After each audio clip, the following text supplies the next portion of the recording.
राजनीतिक र निकै नै कन्फ्लिक्ट विषयवस्तुलाई उठान गर्दै सिनेमा निर्माण गर्ने निर्देशक मनोज पण्डितको निर्देशनमा बनेको चलचित्र बत्सालालाई सरकारले प्रदर्शनमा रोक लगाएको छ। बत्सालालाई रोक लगाउने रक्षाको सचिव स्तरीय निर्णयपछि सूचना तथा सञ्चार मन्त्रालयले चलचित्र विकास बोर्डलाई बत्साला प्रदर्शनमा रोक लगाउन चिठी लेखेको हो। सेन्सर अघि नै कुनै सिनेमालाई रोक लगाइएको सम्भवतः यो पहिलो घटना हो नेपाली सिनेमा क्षेत्रमा। सेनाको अनुरोधमा रक्षा मन्त्रालयले यो चलचित्रलाई रोक लगाएको हो।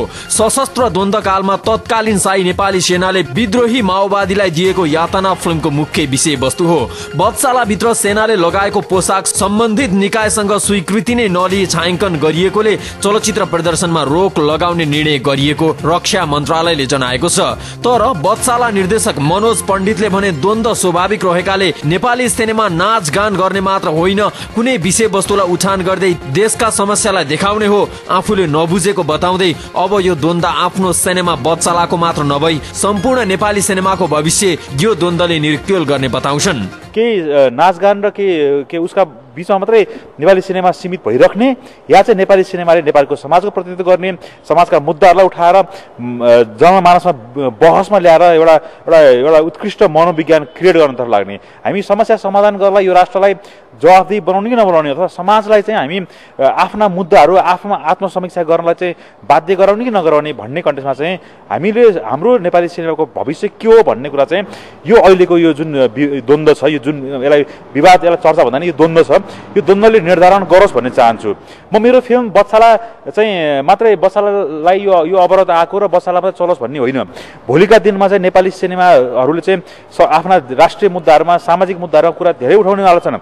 म भोलिका दिनमा पनि अब नेपाली चलचित्रलाई चाहिँ एकदमै क्लियर एउटा स्पष्ट नीतिले हेरोस् र नेपाली सिनेमा बनाउनलाई चाहिँ सबैलाई सहज वातावरण बनोस् भन्ने चाहन्छु। कन्फ्लिक्ट विषयवस्तुमा सिनेमा बनाए पश्चात केही बाधा अवरोध आउँछन् भन्ने पहिले नै लागे पनि यति छिटो अवरोध आउला भन्ने नसोचेको बताउँदै निर्देशक पण्डितले लोकतन्त्रपछि नेपाली सेना बदलिएको भनिए तापनि सेना अझै इगो प्रब्लममै रहेको धारणा राखे। होइन, म प्रिपेयर थिएँ। म प्रिपेयर चाहिँ कुन फर्ममा थिएँ भने नेपालको परम्परागत जुन सेन्सर बोर्ड छ त्यहाँ चलचित्र पुगिसकेपछि त्यहाँ चाहिँ केही कुराहरूमा अब्स्ट्याकल दिन्छ भन्ने कुरामा म रेडी थिएँ। तर अहिलेको परिस्थिति के भनेको चाहिँ अहिले चाहिँ सेन्सरमा जानेसँग सरोकार होइन। अहिले चाहिँ के भने राज्यको एउटा निकायले के भन्छ, यो चलचित्र बनाउनै पाउँदैनस्, चलचित्र बनिसकेको छ भने तैँले चलाउन पाउँदैनस्, अथवा चलचित्रको इजाजत भनेको त चलचित्रको इजाजत नदिनु भनेको त यो चलचित्रलाई बनाउने अधिकार नै यो मनोज पण्डितसँग छैन भनेर भनेको चाहिँ यो कन्टेक्स्टमा चाहिँ जुन किसिमको चाहिँ मेरो अभिव्यक्ति स्वतन्त्रता, मेरो कलात्मक अभिव्यक्ति स्वतन्त्रतामाथि जुन किसिमको हस्तक्षेप भएको छ राज्यको एउटा निकायबाट, विशेषतः के भने यो ६२-६३को आन्दोलनपछि हामी जुन एउटा सोचले लिएर अगाडि बढिरहेका छौँ, जहाँ चाहिँ नेपाली सेना चाहिँ लोकतान्त्रिकरण भइसक्यो, सुधार भइसक्यो र पुरानो मनोविज्ञानबाट अब मोर जनता प्रति वफादारी हुने जुन कन्टेक्स्टमा हामी नेपाली सेनालाई रूपान्तरण भयो भन्ने ठान्छौँ, त्यो कन्टेक्स्ट चाहिँ अब यो फिल्मको यो हेर्दा चाहिँ होइन, उनीहरू परिवर्तित भएका छैनन्, उनीहरू अझै पनि हिजोकै त्यो इगोमा एक्जिस्ट गर्छन्, हिजोकै त्यो मनोविज्ञानमै छन् र उनीहरू त्यो कुरा बाहिर नआओस्, नउठोस्, कसैले कुरा नउठाउन्, जनताले प्रश्न नउठाउन्, जनताले थाहा नपाउन् भन्ने चाहन्छन्। आफ्नो सिनेमाले विद्रोहीलाई मार्ने भन्दा पनि विद्रोह के कारणले भयो त्यो समस्यालाई समाधान गर्नेतर्फ ध्यान दिएको बताउँदै तत्कालीन समयमा शाही नेपाली सेनामा पनि द्वन्द्व रहेको आफ्नो सिनेमाले देखाउन खोजेको बताए। मैले यो फिल्मबाट चाहिँ एक किसिमको चाहिँ विद्रोहलाई चाहिँ अब भोलिका दिनमा विद्रोह हुन्छ, अब विद्रोहलाई दबाउने नाउँमा चाहिँ मान्छे नमारौँ भन्न खोजेको। मैले त्यहाँ के पनि भनेको छु भने सेनाकै मुखबाट सेनाभित्र पनि द्वन्द्व थियो।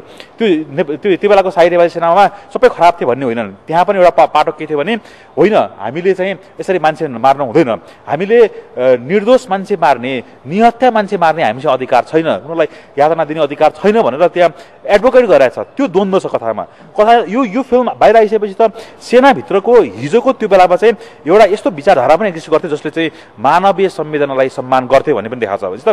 यो फिल्मले चाहिँ कसैको विरुद्धमा छैन, यो फिल्म फेरि विरोधीको एडभोकेसी गर्न पनि होइन, त्यहाँ चाहिँ विरोधीहरूलाई दबाउने नाउँमा चाहिँ कोही विद्रोही परे, माओवादी समर्थक परे भने कोही निर्दोष पनि परेका छन्। यो कथाको अर्को मुख्य पात्र निर्दोष एउटा मान्छे हो। मैले निर्दोष मान्छेलाई चाहिँ यसरी चाहिँ विद्रोह दबाउने नाउँमा चाहिँ यसरी यातना दिन पाउँदैन विद्रोहीलाई पनि पाउँदैन, निर्दोषहरूलाई त झन् यसरी उ गर्न पाउँदैन भनेर मैले एडभोकेसी गराएको छु। फिल्म बत्सालालाई रोक लगाए पश्चात फिल्मी माहौलमै राज्य स्तरबाट प्रत्यक्ष दमन गरेको चर्चा चल्न थालेको छ। निर्देशक पण्डितले आफूसँग अब 2वटा मात्र विकल्प रहेको बताउँदै कि प्रधानमन्त्रीले यो निर्णयलाई रद्द गर्नुपर्ने नत्र आफूहरू सर्वोच्चमा पुगी न्याय खोज्ने बताए। हामीसँग 2 मात्रै विकल्प छ। एउटा चाहिँ प्रधानमन्त्रीसँग चाहिँ प्रश्न गर्ने र प्रधानमन्त्रीले जवाफ दिने र उहाँले निर्णयलाई बदर गर्न लगाउने, अर्को चाहिँ अन्तिम विकल्प चाहिँ सर्वोच्च अदालत हो, जहाँबाट चाहिँ न्यायको हामी आशा गर्छौँ। अब हामीसँग 2टा विकल्प छ, तर त्योभन्दा अझै सुप्रिम विकल्प भनेको चाहिँ अन्तिममा हामीसँग जनता छ। नेपाली जनताले यो फिल्मको विषयमा जे भन्नुहुन्छ, फिल्म हामीले हेर्न पाउनु पर्छ भने जब नेपाली जनताले आवाज उठाएपछि यहाँ कसैले पनि रोक्न सक्नेवाला छैन। म पनि यो देशको नागरिक हुँ, म यो देशको झन् जिम्मेवार नागरिक हुँ। म यो देशलाई माया गर्छु। मैले हिजो देशको स्वाभिमान उ भयो भनेर मिच्यो भनेर मैले ग्रेटर नेपाल डकुमेन्ट्री बनाएको छु। मलाई आज पनि मेरो देशको माया छ। म नेपाली सेनालाई पनि सम्मान गर्छु, एकीकरणमा यसको भूमिका छ। तर केही गल्तीहरू भएका छन्, ती गल्तीहरू सच्याउनु पर्छ र त्यो गल्तीहरू सच्याएर अगाडि नबढिकन नेपाली सेना चाहिँ जनताको सेना हुँदैन। यता फिल्ममा लगानी गरेका निर्माता मोहन डोटेल भने कुनै हालतमा बत्साला फागुन 25 मा रिलिज गरी छाड्ने बताउँछन्। अनुप बराल, सौगात मल्ल, दयाहाङ राई, अर्पण थापा, सरिता गिरी लगायतका कलाकारको अभिनय रहेको बत्सालाले प्रोमो र पोस्टर सार्वजनिक गरिसकेको छ। फिल्मको प्रोमो भने यस्तो छ। म गरिब परिवारमा निकै सङ्घर्ष गरेर हुर्केको मान्छे हुँ सर।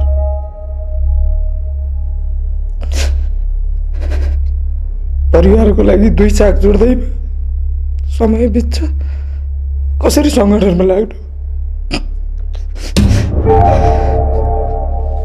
यहाँ आएपछि लाटा पनि बोल्छ, तैँले नबोलेर सुख पाउँछस्।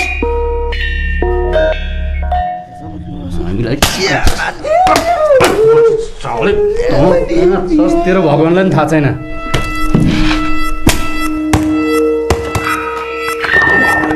तिमीहरू आतंकवादी हौ। तिमीहरूलाई त भोक तडपाएर मार्नु पर्छ।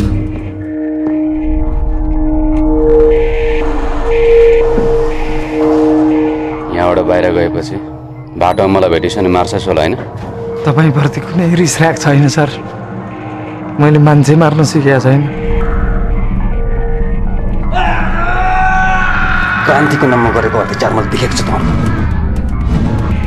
तिमीहरू केवल सत्ता हराउनु चाहन्छस्। सब ढोङ र नाटक त्यही सत्ताको लोभमा होइन। मलाई थाहा छैन तिमीहरूको स्वार्थ केसँग मिसिएको छ। मलाई यति मात्र थाहा छ म तिमीबाट के चाहन्छु।